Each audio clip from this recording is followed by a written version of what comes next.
Anong ganap sa mundo ng showbiz? Nakamit ni Carlos Yulo ang isang makasaysayang tagumpay bilang back-to-back gold medalist. Isa para sa men's floor at isa pa para sa men's vault sa men's gymnastics sa Paris 2024 Olympics. Bukod sa pag-uwi ng 2 gintong medalya, uuwi rin siya ng isang government-mandated na insentibo na nagkakahalaga ng 10 milyong piso, isang condominium unit na nagkakahalaga ng 32 na milyong piso, at iba pang mga parangal, kasama na ang mula sa iba't ibang mga establishmento ng pagkain, karamihan ay may lifetime validity.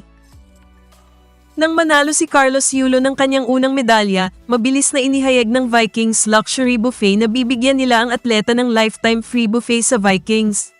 Nang manalo si Yulo ng kanyang pangalawang medalya, itinaas nila ang premyo sa lifetime free buffet sa lahat ng Vikings Group buffet brands, tulad ng Vikings, Neo by Vikings, The Ali by Vikings, at iba pa.